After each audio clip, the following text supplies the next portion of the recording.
Dubai का palm Jumeirah island जो कि दुनिया का पहला सबसे बड़ा मानव निर्मित आइलैंड है, जिसे अंतरिक्ष से साफ देखा जा सकता है। ताड़ के पेड़ की आकृति में डिजाइन किया गया यह आइलैंड इंजीनियरिंग का एक ऐसा अनोखा प्रोजेक्ट था जिसे बनाते टाइम इंजीनियर्स को कई बड़े चैलेंजेस एंड प्रॉब्लम्स को फेस करना पड़ा था। इस पाम जुमेरा आइलैंड के मेगा स्ट्रक्चर को देखकर आपके दिमाग में भी कई सवाल घूम रहे होंगे, जैसे कि इस आइलैंड को समुद्र के ऊपर कैसे बनाया गया होगा, कैसे इस आइलैंड को पाम ट्री यानी कि ताड़ के पेड़ का शेप दिया गया होगा, और आखिर कैसे यह आइलैंड समुद्री लहरों व तूफानों की मार को सहते हुए समुद्र की छाती पर मजबूती से खड़ा है।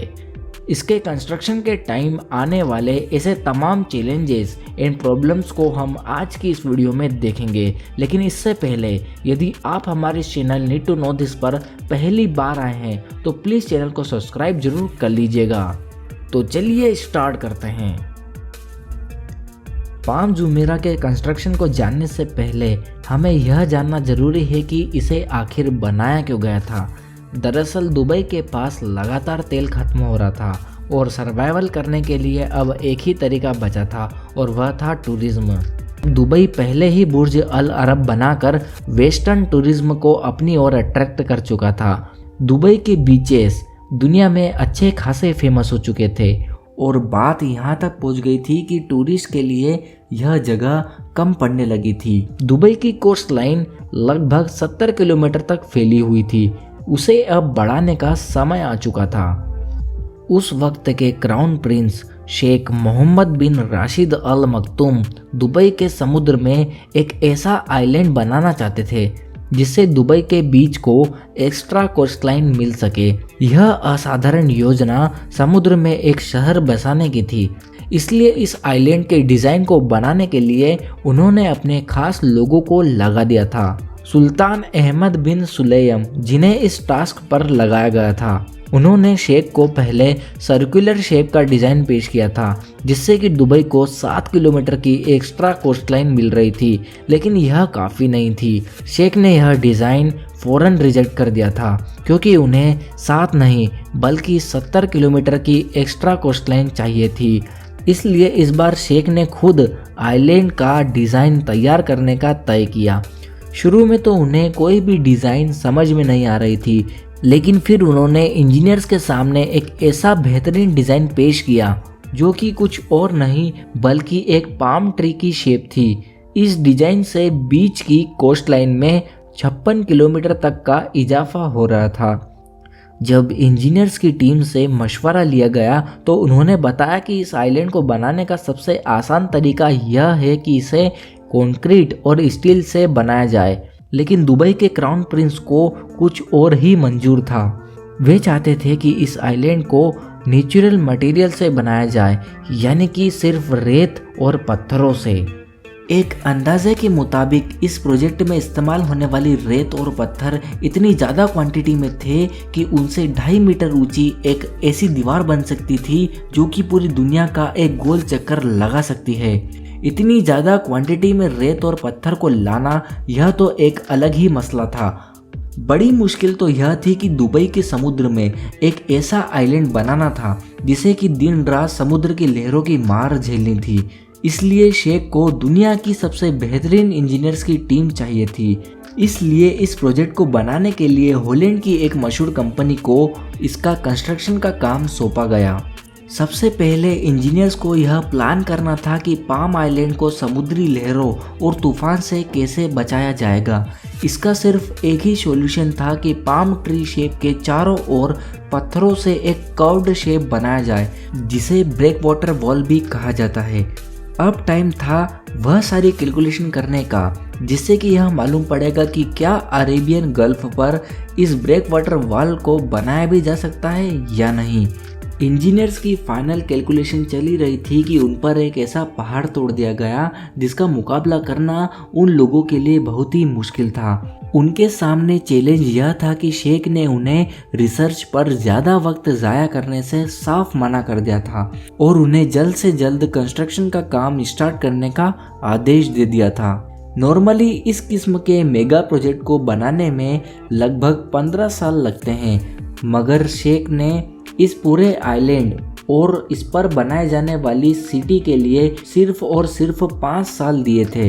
यह टारगेट सुनकर इंजीनियर्स की टीम की तो जैसे हवा ही निकल गई थी, क्योंकि एक तरफ इनकी रिसर्च कंप्लीट नहीं हुई थी और दूसरी तरफ उन्हें यह प्रोजेक्ट केवल 5 साल में कंप्लीट करना था, जिसमें कि 2.5 साल आइलैंड बनाने के थे और बकाया 2.5 साल इस पर बिल्डिंग्स बनाने के थे।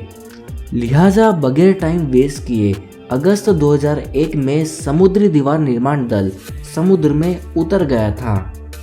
कंस्ट्रक्शन साइट पर 9 बारजेस, 15 टगबोट, 4 ड्रेजर शिप, 10 तैरती क्रेन्स और जमीन पर 30 अन्य भारी मशीनें समुद्री दीवार बनाने के लिए एकदम तैयार थी। लेकिन अभी काम शुरू हुआ ही था कि उनके सामने एक नई मुसीबत आ गई।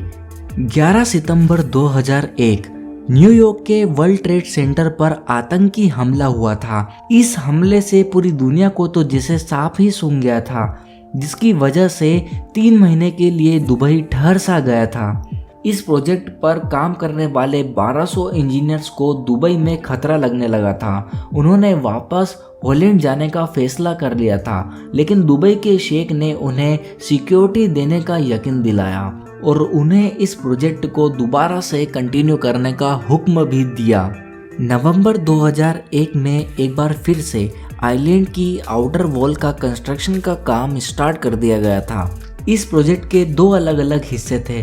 पहला तो यह था कि पाम ट्री के शेप जिसे टोटली रेत से बनना था, और दूसरा कि रेत से बनने वाले इस पाम ट्री के शेप को समुद्री लहरों से बचाने के लिए इसके चारों तरफ जो आउटर आइलैंड की प्रोटेक्शन लाइन बनाना थी, जो कि केवल रेत से नहीं बल्कि भारी भरकम पत्थरों से बनाए जाने वाली थी।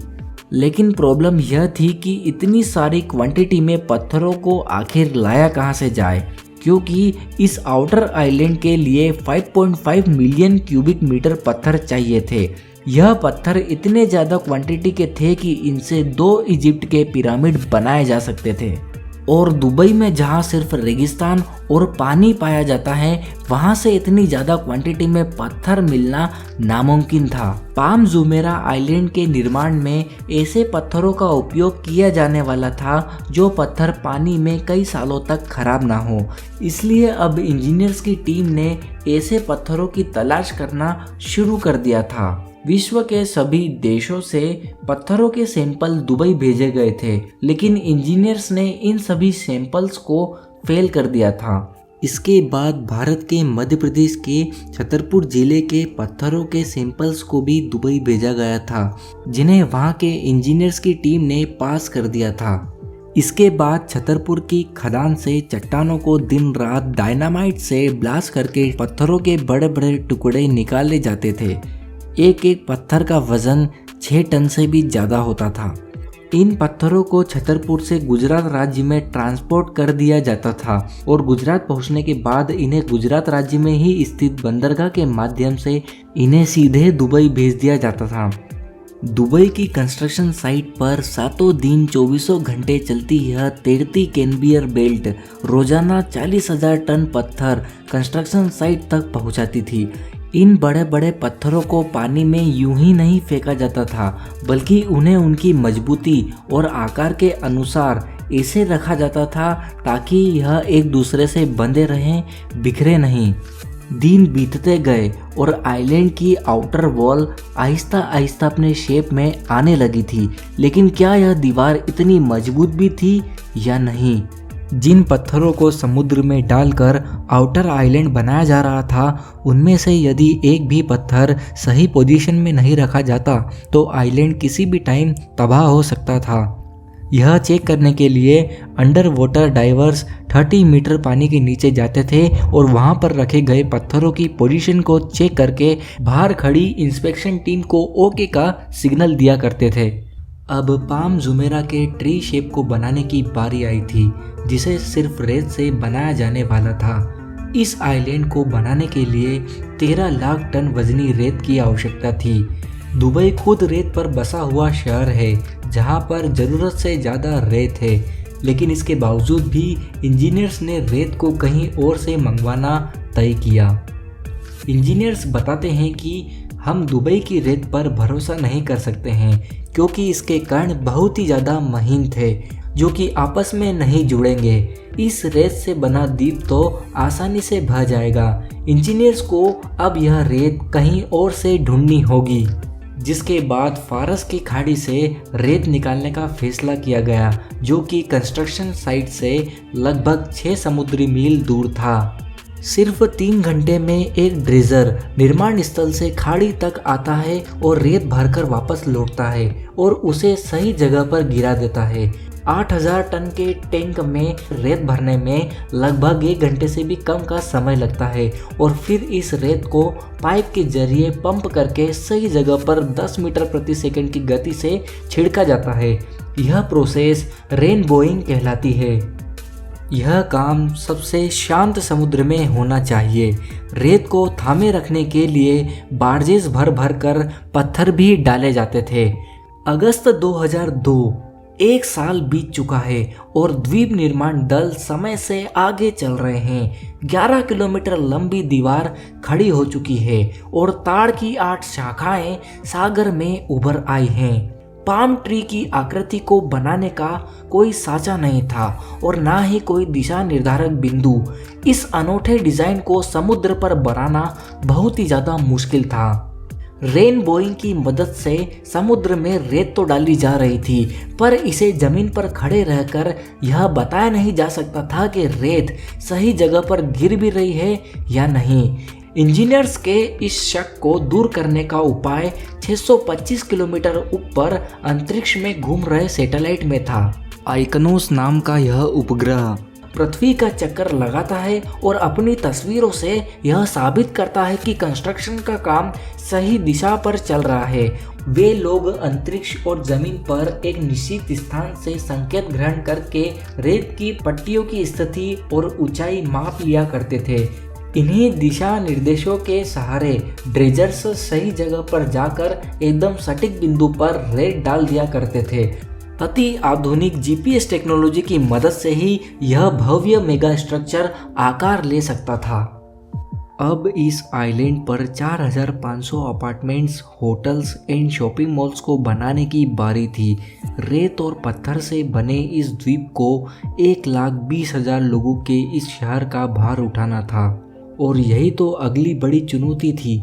पाम आइलैंड की इस जमीन पर भारी भरकम गाड़ियां तो चल सकती थी, लेकिन इस पर ऊंची ऊंची बिल्डिंग्स का निर्माण करना सुरक्षित नहीं था और इसके साथ ही इंजीनियर्स को भूकंप का डर भी सता रहा था। यदि दुबई के इस क्षेत्र में भूकंप आया तो रेत के कणों की पकड़ नीचे तक ढीली हो जाएगी और यह द्वीप समुद्र में समा जाएगा। इसलिए बिल्डिंग्स की नींव रखने से पहले रेत को सख्त या ठोस करने का तरीका ढूंढना होगा। इसके बाद इंजीनियर्स ने इस मसले को सुलझाने के लिए वाइब्रो कॉम्पैक्शन प्रोसेस को अपनाया। इस प्रोसेस में ड्रिल मशीन को उच्च दबाव से जमीन के 12 मीटर गहराई में उतारा जाता है और मशीन के वाइब्रेशन से आसपास की ढीली रेत नीचे दब जाती है। इस प्रोसेस से जमीन चट्टान की तरह ठोस हो जाती है। इस काम को अंजाम देने के लिए कंस्ट्रक्शन साइट पर लगभग 15 मशीनें लगाई गई थी। द्वीप की पूरी सतह में 2 लाख से भी ज़्यादा छेद किए गए थे। इसे पूरी तरह से मजबूत करने में लगभग 8 महीनों का वक्त लग गया था। रिसर्च पूरा करने से पहले ही कंस्ट्रक्शन का काम शुरू करने के फैसले से एक नई समस्या खड़ी हो गई थी और वह यह थी कि समुद्र का पानी इस विशाल द्वीप के चारों तरफ योजना के अनुसार नहीं घूम रहा था। पानी में ठहराव का गंभीर खतरा हो रहा था, जिससे कि गंदगी और काई का खतरा बढ़ गया था। लोगों ने इस स्वर्गीय द्वीप का एक एक टुकड़ा लाखों में खरीदा था, तो कायेदार ठहरे हुए पानी को वे लोग कतई बर्दाश्त नहीं करेंगे। इसलिए इस समस्या का जल्द ही समाधान ढूंढना होगा। इसके लिए कंप्यूटर पर कई परीक्षण किए गए। सौभाग्य से इस परेशानी का हल जल्दी ही मिल गया और वह समाधान यह था कि समुद्र के ऊपर बनी आउटर वॉल में 2 गलियारे बनाने होंगे, जिसे 4 लेन वाले 2 पुल इस हिस्से को जोड़ेंगे। इन 2 गलियारों से ताज़ा पानी बहकर इसके भीतर आएगा। दिन में 2 बार ज्वार के साथ ताज़ा पानी भीतर आकर शाखाओं के चक्कर लगाएगा और इस तरह से 2 सप्ताह के भीतर ही पूरी जलधारा का पानी बदल जाएगा। मार्च 2004 प्रोजेक्ट शुरू होने के 2.5 साल बाद पाम जुमेरा आइलैंड पर अपार्टमेंट्स, होटल्स और शॉपिंग मॉल्स के निर्माण का क्राउन प्रिंस का सपना साकार होने वाला है। हजारों की संख्या में ट्रक, क्रेन्स और टनों सामग्री, 2000 श्रमिक सभी द्वीप पर आ चुके हैं। साल 2006 तक बिल्डिंग्स बनाने का काम लगभग कंप्लीट हो चुका था और साल 2007 में इस द्वीप पर पहला व्यक्ति आकर बस भी गया था। दुबई का पाम जुमेरा आइलैंड चाहे जितना भी मजबूत बनाया गया हो, लेकिन यह लगातार पानी में डूबता जा रहा है। दुनिया भर के कई रिसर्चर्स का यह कहना है कि पाम आइलैंड हर साल 0.2 इंच के दर से समुद्र में डूबता जा रहा है। वहीं दूसरी तरफ इन भारी भरकम इमारतों के अधिक दबाव की वजह से जब भी कभी समुद्र के अंदर की जमीन हिलेगी या धंसेगी तो पता नहीं उस वक्त उस द्वीप पर रहने वाले लाखों इंसानों के साथ क्या होगा। इंसानों के द्वारा समुद्र पर बनाए गए इस आइलैंड के बारे में आप क्या सोचते हैं, यह कमेंट करके ज़रूर बताइएगा और वीडियो को लाइक करके हमारे channel need to know this को सब्सक्राइब भी कर देना।